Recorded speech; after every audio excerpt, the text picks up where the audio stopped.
Yo, yo, yo, yo, visualize shark takes, hit the wave grinding. In the chat, gun shark odds make it rhyming. Sunday vibes, smooth bets, no confining. Hats engaged, can't stop us from shining. Bet on the spread, liking it, keep it tight. Push the odds further, jack on a hindsight. Odds fellows mind grasping the right sight. Hats, caps on heads, winners in plain sight. Hit the like, get in the chat, feel the flow, cash it, every dollar see the bankroll. Sunday grinding picks, now you gotta know. Extra points on the screen, sharp minds always glow. Big parlays, predictions we hold. Standing tall, betting knowledge all. On a suddenly not so casual Sunday in December, it is NFL The Extra Points, the big show, week 17. The last Sunday in 2024, the Shark and the Odds Fellow right here live on Sharky 100 Nation, X, YouTube, and the Guns Picks channel. Pre-New Year's, a lot going on, a lot of backup quarterbacks. We got the Odds Fellow recording from a ski lodge, literally. Looks like he's at a lodge in the background. Guns Picks, what's He's on the slopes. He's going to tear his shoulder up and get an ACL injury, but he is dedicated, and he's on the show here today, so I appreciate that. But, man, yeah, Sunday card, a little bit lackluster at best. We had most of I think, the best games on Christmas and Saturday, so we'll just have to deal with the games here, but, hell, they're games to be bet on here, and we're going to do our best to give you the best plays that pay the bills here. And Odds Fellow, what's going on, my man? How you doing on this beautiful Sunday morning? As he froze. All right, let's get into it. There he is. Plenty of looks. You there? Still here. Plenty of looks. We're gonna keep it on mute. We got some good DJ music in the background, so if we need any hype music, we got that going too. So I'll use the mute button effectively throughout today's show. not waiting around? And if we have any technical difficulties, we will just move on. Not waiting around. First game on the card. Gunn said lackluster. Certain games do matter. This is divisional football. 1 o'clock, Orchard Park, New York. Jets at Bills. I have a total. Second matchup of the year. A lot going on here. Gunn's looking at the Jets in the to open the broadcast. Plus 6.5 official. Yeah, when we look at this game, two polar opposite of these two teams, right? You have a Jets team that has lost 5 out of the last 6, 4-11 with a minus 4-point differential. And then you have Buffalo coming off, a lackluster flat win versus New England. They're 12-3 on the year with a plus 9-point differential, and they're eyeing in on the playoffs here. Then, but you got to look at these teams as how they perform in splits. What I mean by that is first half versus second half. And if you look at the Jets, they've actually, even with their losses, they've competed in the first half of games after their bye week. I mean, we're talking about having the lead versus Seattle, down 2 points versus Miami. Then they led by 3 points at halftime versus the Rams. So they are able to compete in the first half, and I think this is the look that we're going to have to go with here. And on the Buffalo side, going through their statistics, they've really underperformed at home in the first half, and I'll tell you why. They trailed by 7 points versus New England last week. They only had a 2-point lead versus Kansas City at home. Then they trailed by 4 points versus Miami. Then they trailed by 3 points at halftime versus Tennessee. And then, of course, the first game of the season, they trailed by 7 points against Arizona. So the games that they did dominate in the first half at home this season was Jacksonville, which was a Monday Night Football game, and then they did it with San Francisco, which was a Sunday Night Football game. So, yes, in prime time, Buffalo does feel motivated to go show up in the first half. However, in these one-off, 1 o'clock type situational games, they have underperformed in the first half. I just think that this Jets team will compete versus Buffalo today. And you see the line here at -10. That is usually a dead line for Buffalo. They're 0-8 ATS as a favorite of 10 points or more in the last 8 games, and 2-5-1 ATS as a 10-plus favorite versus divisional opponents when Allen is the quarterback. I suspect an ugly game. I think Buffalo will get the win, but I think it will get ugly. In the first half, I think it's going to get even ugly. So let's go with the Jets here at plus 6.5. First half as the play. Yeah, I hope it doesn't get too ugly, but I hope we get points, and I think we will. My first official in this game, taking the over at 46. Really nice buy low on the Buffalo side of this game. 5-2 versus the home over. Started 5-0. 0-2 last two. Both situational outliers. Went under by a hook against San Francisco in the snow because San Francisco couldn't score. And a game last week in the division against New England, we said this on the show. We thought Buffalo would play a poor football game coming off of scoring 90 points on the road prior, and they did. They came out flat. They didn't cover the spread. They only scored 24. They only scored 7 in the first half, but the game did have 703 total yards. Buffalo is 3-1 versus the home over this year on lines 45.5 through 46.5. Precisely this range, the only under last week against New England, as just discussed. And Buffalo is an absolute unit scoring the ball at home. 33 points per game. The Jets on the other side of this game exhibiting massive home versus road polarization in their totals. 3-4 versus the home over. 5-2 versus the road over. And you saw it last week. Precisely that. 9 points against the Rams. A couple turnovers. A special teams mistake late.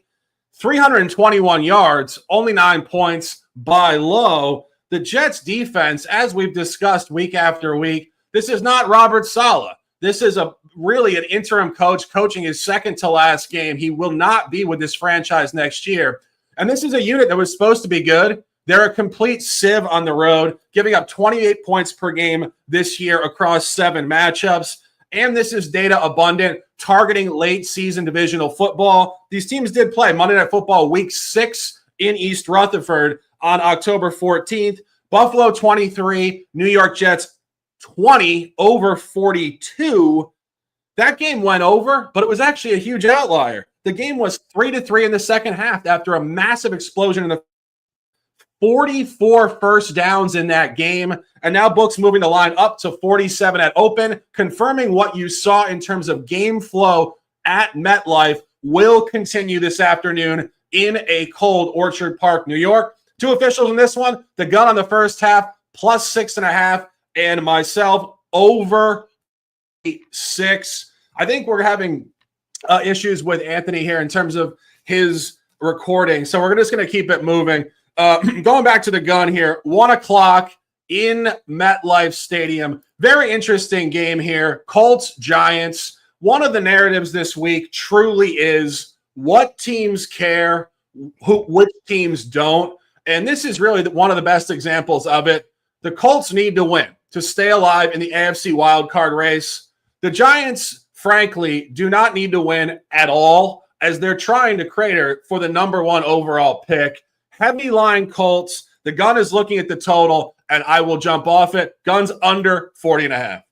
I think this is going to be a low-scoring game here at MetLife on East Rutherford, New Jersey. And yeah, you have Indy still playoff hopes alive. They're 7-8 on the year, and they're going against a Giants team that have lost 10 in a row. They're 2-13 on the year with a minus 10-point differential. Now, when we look at Indianapolis, they want to run the ball. They're 6th in rush play percentage, 7th in rushing yards per carry, and they're 8th in rush yards per game. And then what do you got with this Giants team? They can't stop the run. A lot of teams try to run on them. They're 28th in opposing rush yards per play, and they're 31st in opposing rush yards per game. And no Anthony Richardson here for the Indianapolis Colts. Are going to go with Joey Flacco, maybe a little bit more balanced here with the passing game. But if you actually look at Joey Flacco in his last 3 starts, Indianapolis really hasn't put up the points. They've averaged 17.6 points per game in these last 3 starts. And, of course, Drew Lock is going to be starting here for the Giants today. And this season, when he's the starter, the Giants have put up 20, 11, and 7 points. That's 12.6 points per game. So on both sides for both quarterbacks, not a lot of production there from the offensive side of the ball. And you're seeing the total here sit at like 40 and a half on some of the books. And this is the lowest total that Indianapolis has seen all year. So this is giving you a high indicator. You're probably looking at a low total here. And of course, the Giants 6-2 to the under at home this season. And when Indianapolis plays non-conference opponents, 4-0 to the under this year. Granted, those are all teams in the NFC North. But I think in this situation, when you're dealing with two backup quarterbacks going up against each other, I don't think it's going to be a high scoring affair here in MetLife. And if there's going to be scoring, it's going to be on the Indianapolis side, because I don't think the Giants are even willing to put up points at this situation. So give me the under here, 40.5 as the play.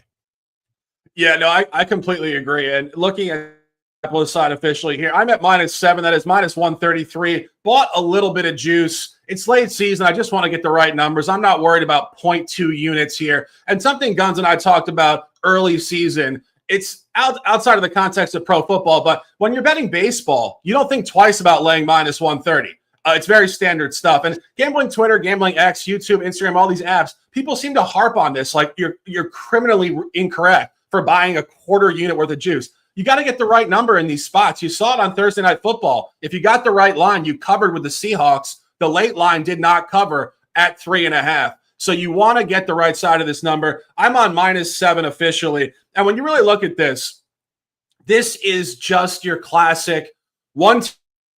The other does not at all. And truthfully, I think the psychology with the Giants right now is just a complete funeral. I think this is Brian Daboll's last game as head coach at MetLife. And this is not where the team is rallying around their coach. This guy's out the door, really noted over the last few years as kind of ostracizing his players. I said this in week 1 because he had actually lost weight in the offseason. And I thought a healthier version of this guy would actually manage the players better, because last year he was just noticeably toxic with his players on the sideline. It hasn't changed. This team has been a disaster at MetLife, 0-8 straight up, 1-7 ATS. And we talked about this going back a couple weeks ago when they covered against New Orleans. It's incredibly hard to get clean swept ATS in your home stadium, but they got their cover. And I don't think that means there's upward momentum coming. I think that was their one-off spot, and the Crater Zone is fully engaged. And if you actually look at that cover against New Orleans, 14-11 on a +5.5, they were down 14-3 early fourth quarter before Derek Carr broke his hand on a rollout, undesigned run play, landing on his wrist.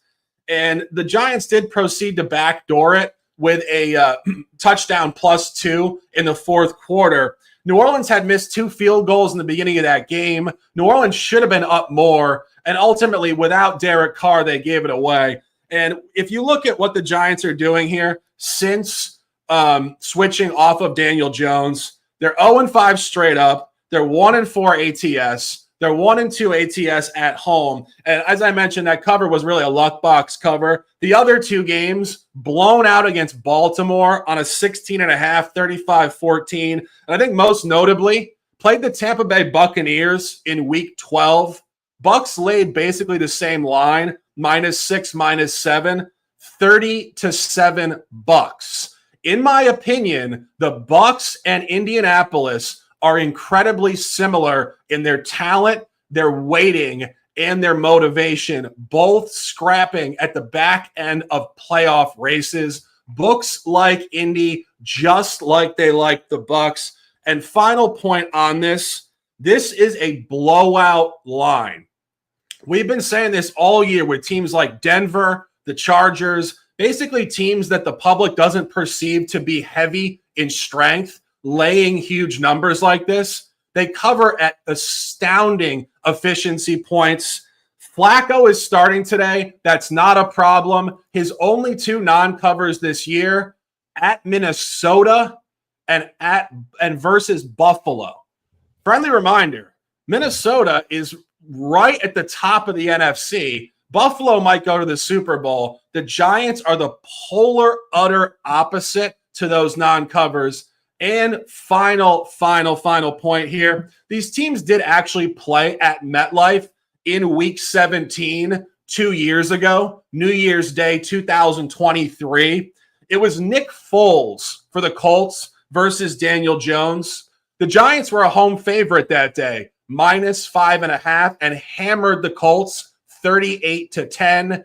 A year and a half later, things have changed drastically. Same stadium. The line moves across 13 points to Indianapolis. I have Indianapolis to win this game by 21 points. I think you're going to see a very similar game to the Tampa Bay game, which I mentioned was 30-7, and that would correlate to Guns' under. Take Indianapolis here. It's a blowout line. It's not a value on the dog line. Guns, any comments on that? No, I was going to go. Actually, when I initially started the cap, I was looking for a direction to get to the Colts. I mean, that was kind of where I wanted to go. And then I just kind of looked at everything and I was like, well, I kind of like the total a little bit more on this one. But yeah, I agree with you 100% on this one. It's going to be one-sided in this game. I just think it's going to be all Colts. And if the points are going to be coming, it's going to come from them. The way I capped this, I said it was going to be anywhere between 21 to 24 to 7 or something like that. That's kind of what I was thinking with that one. And that would get us both there. On paper. So yeah, I mean, if you're going to be taking a side on this one, the only side to be taken is the Colts. They're the one that's motivated. They're the one that's in the, has the playoffs on the line. And you've just seen the Giants of how they underperformed at home in MetLife in front of their own fans. They're sick. They're wearing the bags on their head, a la the 80, the old days of the Lions. This is an embarrassing team. And yeah, you may be seeing the last of Daboll here today in MetLife. Yeah, without question. And just final point on that, in terms of the fans, I'm from New York. I know New York people. They're passionate. If they're down on a team, they will let you know. And we've seen this with other teams in other sports, the Mets, the Yankees, the Knicks. This current generation of players does not function very well when fans are booing and showing them bad energy. They feed off the energy of the crowd. This is a funeral game today. It's nothing to do with a buy low on the Giants. Buy the Colts and let's dominate. Staying within this division, a divisional game in Philadelphia this afternoon. Cowboys at Eagles. Go back to August. We thought, wow, after Christmas, Dak versus Jalen Hurts, rivalry game. No, sir. Cooper Rush at Kenny Pickett. A showcase to week 17. There's 18 teams playing today, 11 backup quarterbacks. Historical stuff. I was joking with the gun before the show. This reminded me of midsummer trying to cap college football, trying to figure out the transfer portal and the new quarterbacks on teams. You never see this in pro football at this rate, but the gun seems to have figured it out, taking Dallas on the road at plus 7.5. Yeah, I was capping this like I would cap bowl games. I need to see who the opt-outs are before the game. And you wouldn't think that you need that in the NFL, but now you do, especially with the quarterback situation going on with both teams here. Lincoln Financial will be, I don't even think it's going to be thumping today. I mean, we got backup quarterbacks here. Philly, awful loss, 12-3, losing to Washington. I mean, having the lead and then just full control of the game and then just losing that one. +3 turnover ratio in that game. It was absolutely abysmal spot there. And I regret taking Philly. But you got a Dallas team that is actually playing good football right now, and I think it's going to result in McCarthy having his job next year. 4 out of the 5 games they've won. They're 7-8 on the year, but they have a -5 point differential. Now, there's an offensive spark that has happened with this Dallas Cowboy team. They average 26 points per game in their last 4, 342 yards of total offense on average in that span. No Jalen Hurts in this game. Big issues, could cause some big issues, especially with Kenny Pickett under center. When he was the quarterback last week versus Washington, a Washington team that, quite frankly, doesn't have the best defense in the world, they only scored 6 points. And I'm not counting that run that Saquon Barkley had for 68 yards. That was a touchdown that all Kenny Pickett did was have to hand the ball off. This was a second half effort there from Kenny Pickett. 6 points against Washington. So I don't expect a lot here from him today. You have the revenge angle. If you need revenge angles on this one, Dallas did lose 34-6 in the previous matchup. They were 7.5 point home dogs, and now the line is virtually identical. But you have Dallas here as the road team. And then when Philly has performed in Lincoln Financial this year as a favorite, hasn't been good for them. They're 1-3 as a favorite of 7 points or more, and they're 0-3 ATS as a 7+ favorite at home. So what you're seeing here is you got a team that just underperforms in these situations, especially as big favorites. And you have Dallas as 4-1 ATS in the last 5 games and just should be super motivated to go play a Philly team in their division and absolutely come in here and try to get a win. And I got 7.5 last night. And it's dropped to 7 in a lot of books. It's still a good line. Anything 7 and above, that's the way you want to go with this one. So, yeah, I like Dallas here. Give me Dallas here, plus 7.5 as the play. Yeah, I mean, I honestly agree. I mean, I think if you look at Cooper Rush, we talked about this 2 years ago when he was the backup. This guy is a cover machine.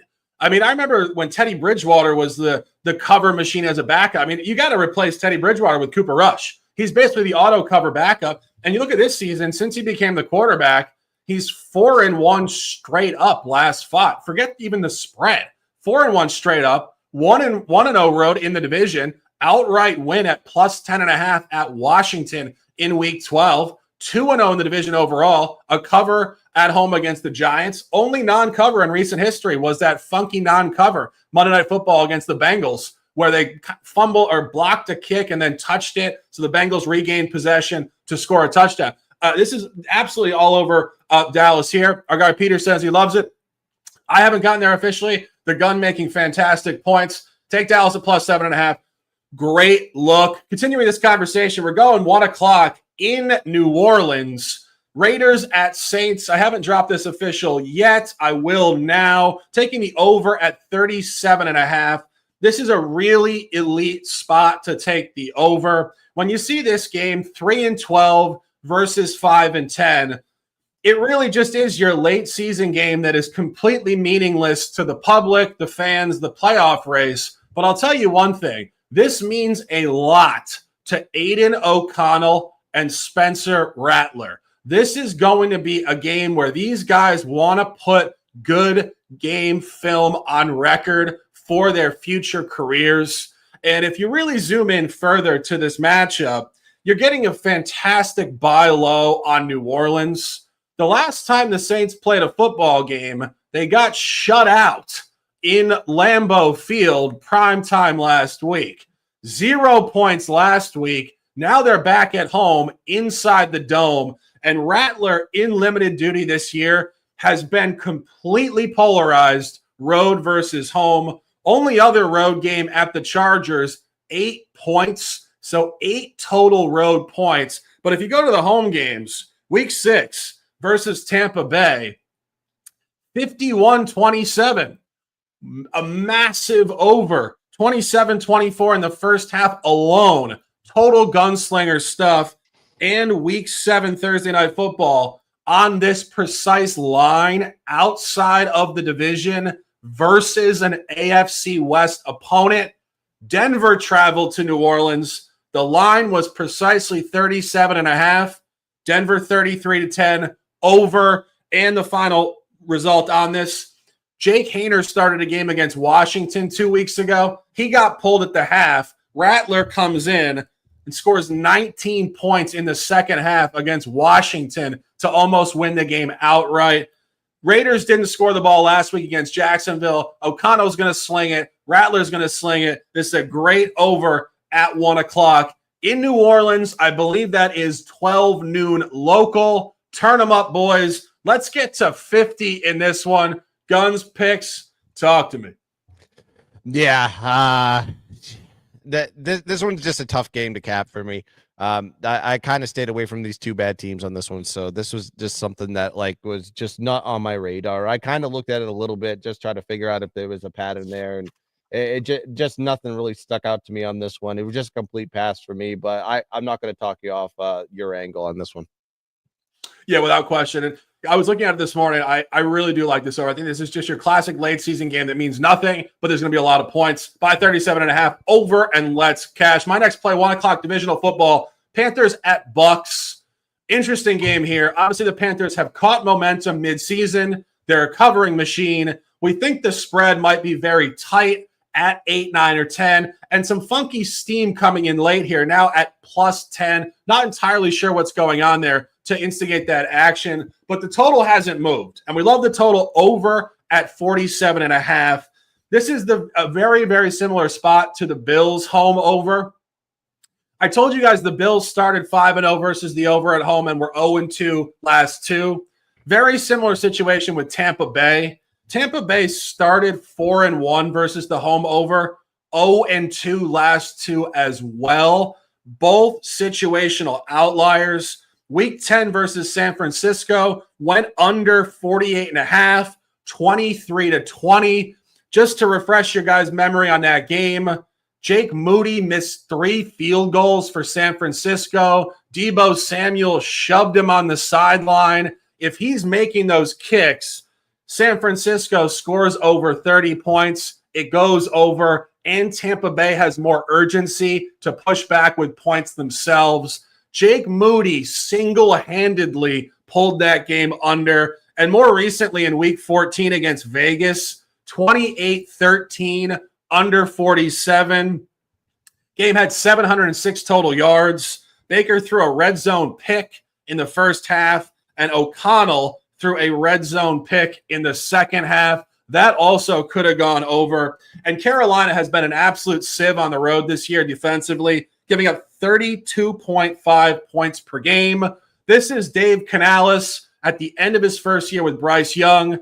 They're slinging the rock. They're not holding back. They're trying to get this kid in flow, and it's very aggressive schematically. Carolina is 11-4 versus the over, 1-0 versus the road over in the division. And this is the second matchup of the year in the division, so we do have data abundance. These teams did go over in Carolina week 13 in overtime, 26-23, over 43. That game shouldn't have even been close to 43 points. 46 first downs in that game, 812 total yards, 3 missed field goals. Baker, yet another plus territory interception. And now the books saw that. They saw all those yards, all those first downs, and told us with this line, it's going to repeat and it's going to be higher. 43 moved up to 49 open, indicating 55 points. This is how Tampa wants to play, wide open and fast. Carolina will mirror and push back. This projects to be a game right around a touchdown and very high scoring. Guns, any thoughts on this game? It's the over. That's all. That's the only way you play this. I actually played it earlier in the week at 48. Thought I'd get a good number on that one because I thought it'd get steamed up to maybe 50. It did not. Still 47.5. I still think there's validity to it. I mean, like you said, the total was like 43 last time, and now you're seeing it shoot up to 48. It's like it's the books giving you recognition that, like, yeah, this is 2 high scoring teams, and the momentum of both of these offenses is to score points and maybe bend not break a little bit on the defensive side, but that's not what has happened, especially with Carolina. Carolina having one of the worst opposing scoring defenses in the league. So I think there's going to be a lot of scoring in this one. I think it's going to go well over the total here. Not going to be an overtime over, for that matter, like it was last time. I think this is going to be over somewhere in the third or the fourth quarter, where these guys are just going to go back and forth and see 2 quarterbacks just slinging it like dogs they are here in a divisional matchup. Yeah, absolutely. Take the over. Let's dominate. Staying at 1 o'clock, a couple more games. 4 more backup quarterbacks. Titans with Mason Rudolph.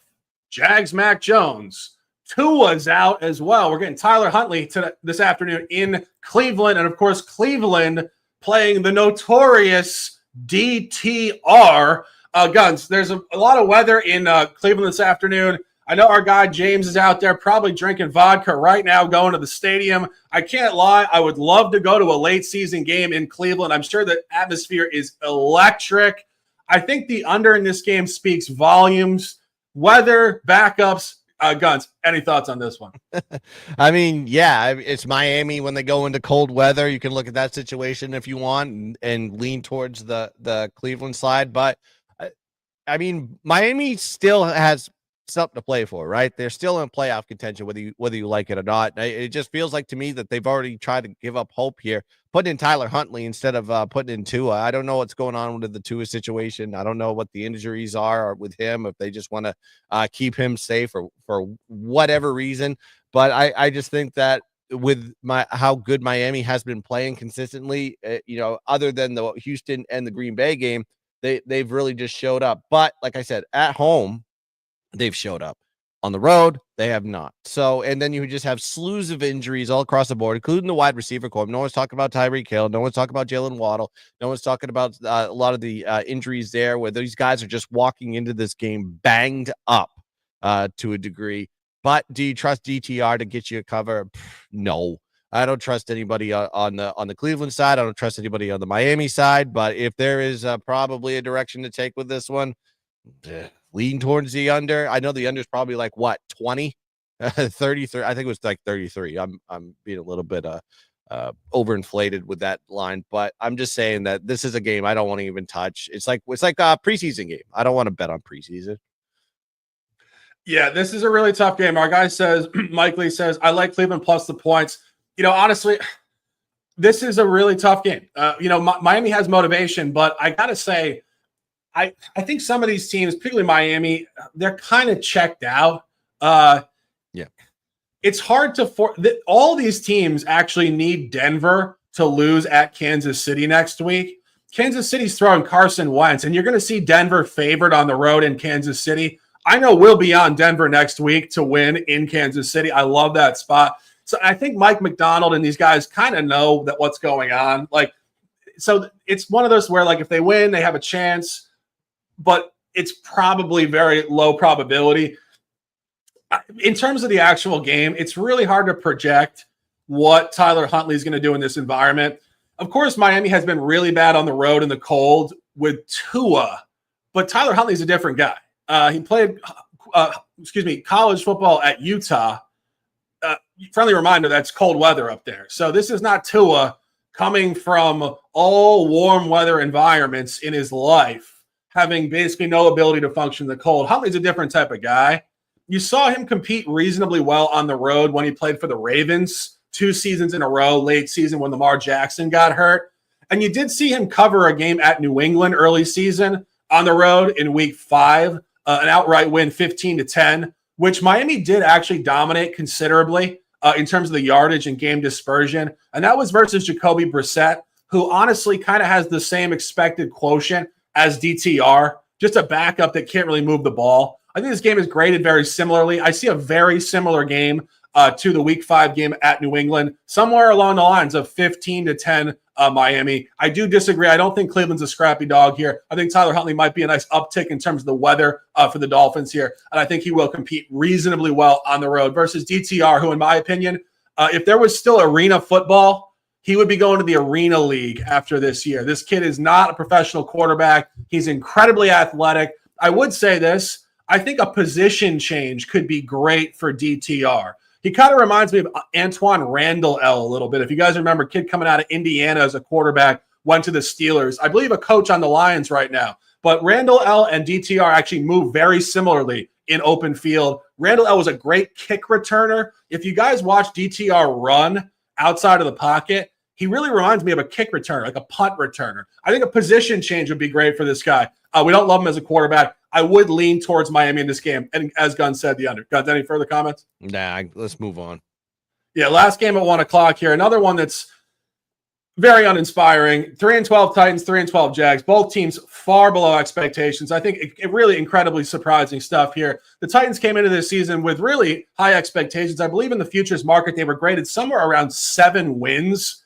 Not even close to that. Really disastrous. And I think this is going to come down to the ownership group, whether or not they bring this coach back, because this has been a disaster since really week 1 when Levis gave away the game in Chicago to not cover 24-17 against first start Caleb Williams. Jaguars, same conversation.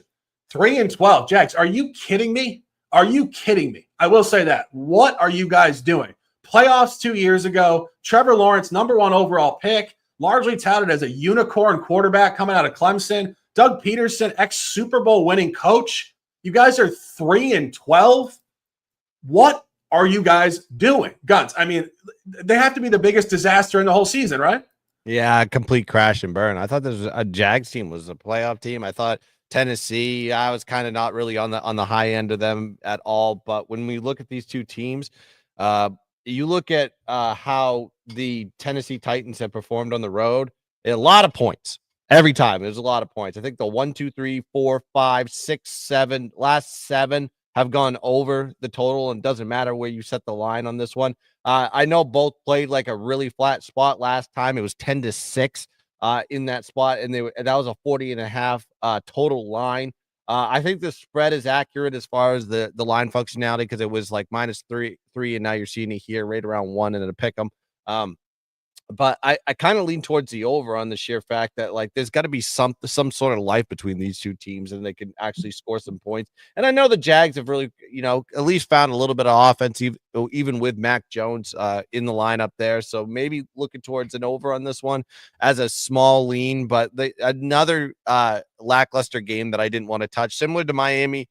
And similar to Cleveland, it was just not a non-playable game for me with two bad teams. Who knows what their mentality is going to this one? Are they playing for a draft pick spot, or are they actually going to play out the season and really put in an effort to get a W? Yeah, I agree. I mean, I think there's something to be said about that game that was played a few weeks ago. Jags at Titans 10-6. It was just a turnover battle. A couple interceptions in the first half by the Jags. Late drive by Tennessee, downs, soaked up over basically 6 minutes of clock. You're going to see more points. I don't really love the line, though. I think what books are telling you here is it's going to come significantly north off of 10-6, but I think they're telling you it's going to land right around 38 or 39. Like sometimes with line functionality, they're acknowledging the outlier, but they're telling you we're just resetting the line with precision, not to go over, just to get back to the average. And I think that's what you're going to see here. That game had like roughly 600 yards. It was very much on the mean to a 37-40 total. I think you're going to see a really tight one. As you said, in terms of the actual game line, also very tight. I think this is going to be pretty much like a 1-point game, field goal game, right around 38 points. Mac Jones has played much better ball as a home quarterback with the Jags. And as you mentioned, Mason Rudolph, gunslinger on the road. But it's divisional football. It's scrappy. I think this game is really difficult. I think it's incredibly, incredibly sharp stuff. Our advice on this one, if you want to watch this game, get a 12-pack 100%. This is a disaster. And if you want to bet this game, get a 24-pack and reconsider your life. You might need some ayahuasca or some morphine to watch this one too. You gotta alter your mindset to go watch that game. Hey, you know what? It'd be a great color game. So yeah, maybe take a little acid or some mushrooms and you'd be all right there watching this game. But yeah, it's talk about non-exciting football. It's this game right here. Segueing to 4 o'clock. I actually just realized the Dolphins-Browns game is at 4:05. What a bizarre kick time that is. I missed that. Apologies, guys. I thought it was at 1 o'clock. It's not. It's 4:05. Already discussed. But 4:25 Fox Sports, Packers-Vikings, game of the day without question. 11-4 Packers, 13-2 Vikings. Played a tight one in Lambeau going back early season. It wasn't that tight. Vikings were up significantly early. I believe 3 early touchdowns. Packers made a late rush to get it to a 2-point final, 31-29. This should be a tight game throughout, I think. Not so much a blowout one way and then a comeback. I see this possession for possession. It looks like a total that's going up. Guns loves the total over officially at 48.5. Yeah, I love this total. It's probably my favorite total that I love this week. And you have two teams that are actually playing for something, right? You have an 11-4 Green Bay team going against a 13-2 Minnesota team. Minnesota sitting in the driver's seat right now in the NFC North. But right now, you have two top 10 offenses going up against each other. You have Green Bay that's ranked 7th in an offensive scoring versus a Minnesota team that's ranked 9th in offensive scoring. And when you look at Green Bay, they tend to give up the points on the road. They only give up 16 points per game to their opponents at home, 23 points per game given up on the road. And Green Bay has given up points to divisional opponents this year on average, 27 points per game versus divisional opponents. They gave up 19, 34, 24 and 31 in that sample size. And then you got to look at Minnesota, right? They've averaged 31 points per game in the last 4 games and have given up 20 points or more in 4 out of the last 5 games. So this is another team that is on the overside of things with the Minnesota Vikings. Minnesota has given up 25 points per game to divisional opponents this year as well. They're 3-1 to the over in those spots. So that is another reason why I think it's going to be a high-scoring affair here. And also look at the total. This is the second highest total Minnesota has had versus the divisional opponent all year, with the highest being against the Detroit Lions, which was set at the virtually the exact same line, 49 and a half, and that hit 60 points. So I think we're going to see a similar situation here with two teams going back and forth, scoring points left and right. Offensive specialty here at 425, which is the game of the week, which is perfect for the NFL viewer. Give me the over here, 48.5. Green Bay, Minnesota as the play. Yeah, I would agree. This is definitely an over number. And if you look at how Minnesota has functioned at home in the division, they've scored the ball incredibly well. 31-29 versus Detroit, put 30 on Chicago. And I mean, these offenses are just flat out clicking. This definitely really speaks to it. I haven't gotten there yet, but I think Gun's speaking some deep truth on the over here. 425 Fox. I believe that's the A team with Fox. It's really the only relevant game in that window. Of course, this week, Christmas Day and Thursday, and then +3 yesterday, as Gunn said. Not a lot of games this week on Sunday, but it is NFL The Extra Points. We're bringing you all the top looks and the conversation. 8 o'clock, disagreement between myself and the Gun. Rare disagreement here. I'm interested to have this conversation. Falcons 8-7, need to win. Commanders at home 10-5. Prime time in Landover, Maryland. Guns taking Atlanta at +3.5. I will make further comments. Yeah, I think once in a while we have a disagreement. I think we have one here, and you have Atlanta that's 8-7. Still have their life on the line here in the playoffs. They're going against a 10-5 Washington team that has a +5 point differential, and to me, really unimpressive as of late. And I'll get to that in a second. But Atlanta, they're 2-4 straight up in their last 6 games. So yeah, this is a team that on paper is declining a bit, but they've outgained their opponents 5 out of the last 6 games. But the biggest issue was the turnovers. And what did they do to fix the turnovers? They got rid of Kirk Cousins and put in Michael Penix. Now you got to look at Washington.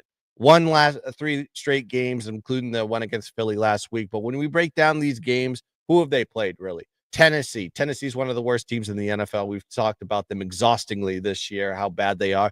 And then versus New Orleans. New Orleans was playing with Spencer Rattler, backup quarterback, and they nearly came back in that game, but a missed 2-point conversion to get the W was the difference in that one. That's why Washington escaped with a win. And then versus Philly. And yes, Philly had full control of that game when Jalen Hurts was in the lineup. When he got taken out of the lineup and they put Kenny Pickett in, the scoring stopped. This was a Philly team that had a +3 turnover ratio in that game, and they lost.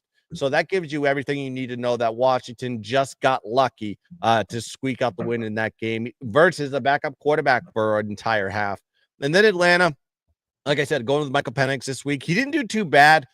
They in the game versus the Giants, 34-7 was the outcome in that one, but a lot of that was aided by 2 pick sixes given up by Drew Lock. And then Atlanta has just performed well versus the NFC East this year. If you go back and look, they're 3-0 straight up in ATS versus the NFC East this year with a +11.3 point differential.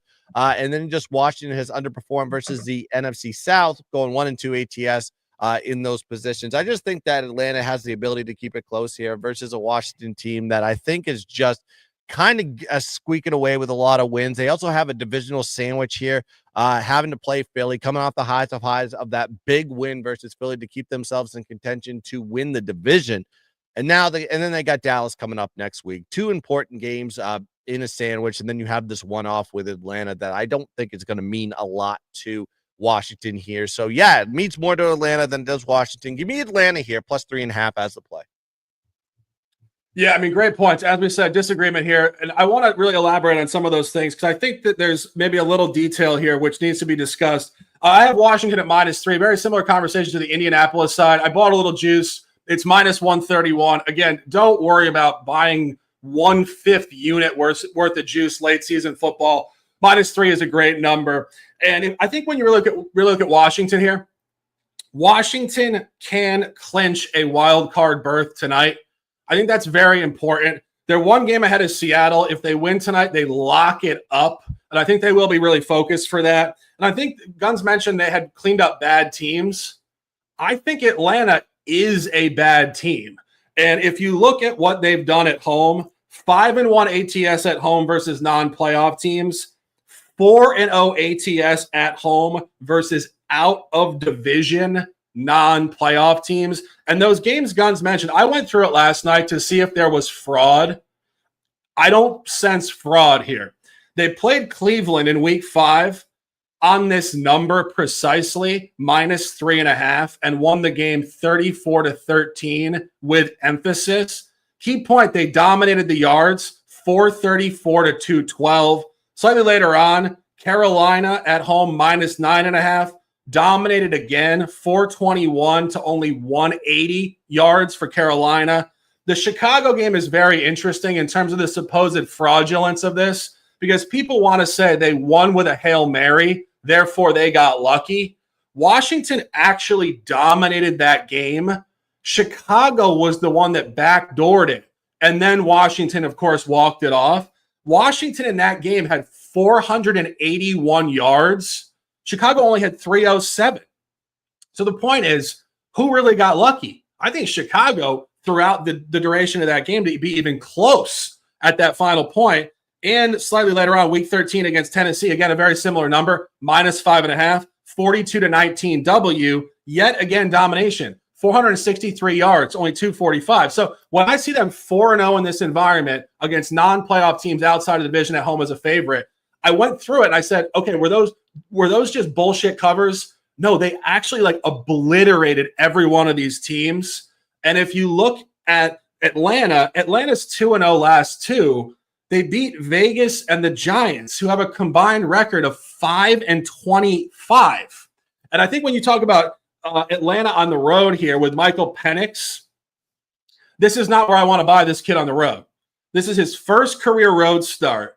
It's prime time, out of division, against a team that can clinch the playoffs in the freezing cold, where he played his first start in a dome with a home crowd against the worst team in the league as a favorite. And I think this is where it flips. Jaden Daniels is going to want to show out here against a fellow top 10 pick. It's crazy to say because it's still season one, but Jaden Daniels has significantly more experience than Penix. Buying a rookie quarterback on the road in his first start is incredibly difficult. And final point on this, Atlanta's last two games as a road underdog outside of the division, absolutely obliterated twice. 38-6 at Denver loss, 42-21 at Minnesota loss. Very similar line there, +4.5. I think this is really all over Washington. Love Washington tonight. Guns likes Atlanta. We will see what happens. Conversation wins. Want to talk Monday Night Football? Of course, we're only 47 minutes in here. Last game of the slate. Big time football. We thought it'd be bigger. We thought it would be a huge late season post-Christmas rematch of last year's NFC Championship game. It is not that. The Niners are out of the playoffs to the surprise of many, including myself. I could have never seen the Niners 6-9 at this point in the season, but the Niners have absolutely nothing to play for. They're injured. They're looking forward to next year. The Lions have revenge. The Lions love numbers like this on the road. Guns, I'm looking at Detroit. Any thoughts? Yeah, if you watch my NFL preview shows that I did, I said the 49ers aren't going to make the playoffs. So I was definitely right about that one. Pat on the back to me. Got that one right, but I had a lot of help along the way with a lot of the injuries, but I'm leaning towards the Detroit side on this one and the points. You got to understand there is a mentality and there is a motivation here on Dan Campbell's side and the Detroit Lions. This is the NFC championship matchup from last year. If you remember how that game turned out, you had Detroit going out early with a big lead, and then San Francisco came back in that game, ended up winning the game outright. So I think there is a little bit of a motivational factor here with Detroit. And then you just got to look at how the San Francisco 49ers have performed as a dog this year. This is going to be their third time as a dog. They played Buffalo. They lost by 25.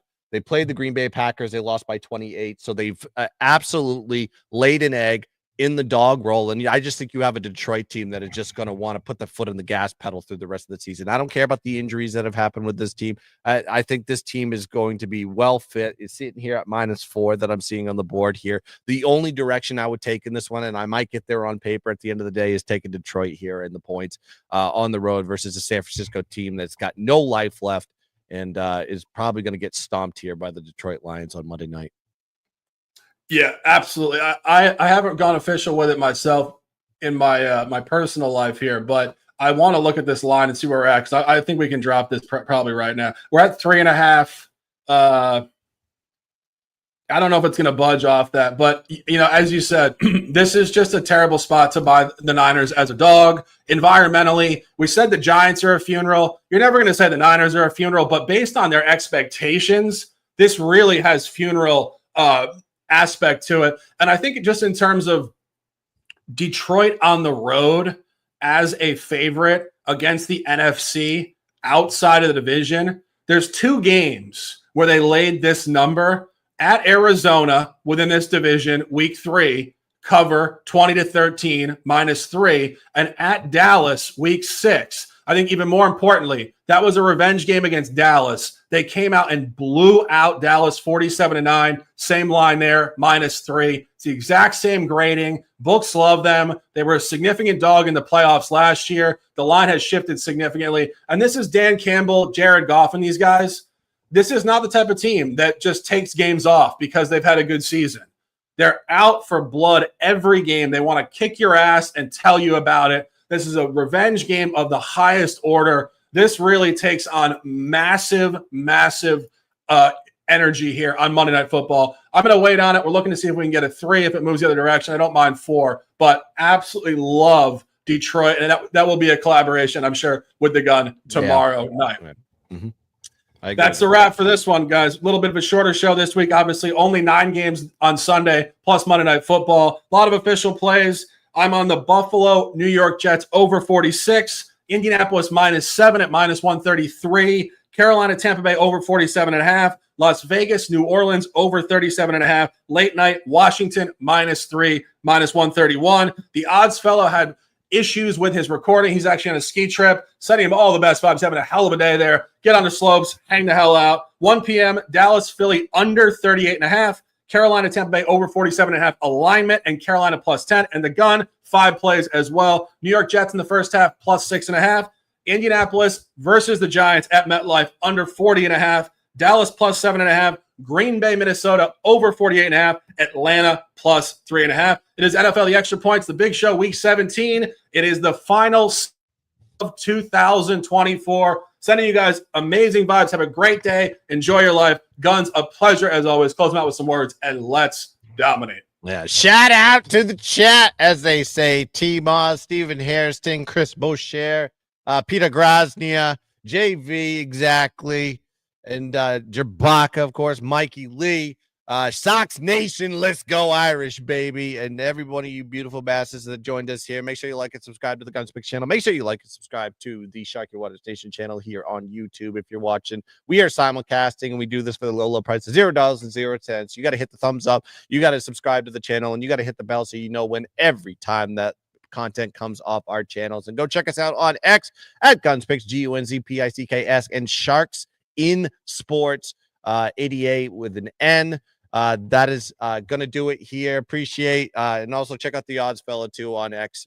He couldn't be here because his connection was terrible, like Shark said. But we'll be back New Year's Eve to break down the Knowledge for College football playoff edition, where the games matter and we don't have to talk about these meaningless bowl games anymore. Playoff implications on the line. So join us there. New Year's Eve, which will be on Tuesday. So that's going to do it here for the Extra Point Show. Let's cash some tickets. Let's dominate the bowl. And as always, let's keep dancing. Gig up again.